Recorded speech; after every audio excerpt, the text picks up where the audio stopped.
ఏం చేసి ఉన్న సంతానవల్లిదేవా సుబ్రహ్మణ్యేశ్వర స్వామి ఆలయంలో ఈ రోజున నాగపంచమి, గరుడ పంచమి, మంగళవారం. విశేషం ఏమిటంటే ఏ తిథులు వచ్చినా కూడా మొన్న కుమార షష్ఠి వచ్చిందంటే మంగళవారం వచ్చింది.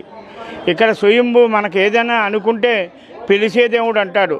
ఎవరైతే కూడా మా స్వామిని పిలుస్తారో అటువంటి వారికి చక్కని కోరికలు ఇస్తాడు. ఉదాహరణకి మన బొలిసే శ్రీనివాస్ గారు టిక్కెట్ గురించి 11 వారాల లోపల వచ్చే సరిగ్గా ఇక్కడే ఉన్నారు. ఆవిడ ఉండగానే గ్యారెంటీగా మీకు టిక్కెట్ వస్తుందంటే గ్యారెంటీ ఇక్కడ ఉండగానే టిక్కెట్ వచ్చింది. అలాగే ఆఖరి రోజు లేక ఆవిడ అక్కడ సరిగ్గా 11వ వారం ఆ రోజు లెక్కింపు జరుగుతుంది.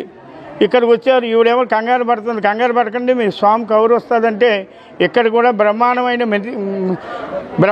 మెజార్టీతో నెగ్గారు. అలాగే అందరికి కూడా పిలిచే, అలాగే ధర్మరాజు గారు కానివ్వండి, అలా రఘురామకృష్ణరాజు గారు కానివ్వండి, అలాగే వరమ గారు కానివ్వండి, ఎంతమంది ఎమ్మెల్యేలు ఇక్కడ సంకల్పం చేసుకుంటే చక్కగా విజయం సాధించారు. అందుచేత మీ గరుడ పంచమి రోజున మీ అందరికి కూడా ఆపదామ దేవత అన్నీ కూడా రాజా రాష్ట్రకి అందరూ కూడా సుభిష్టంగా ఉండాలని పాడి పంటలతో ముక్కండి.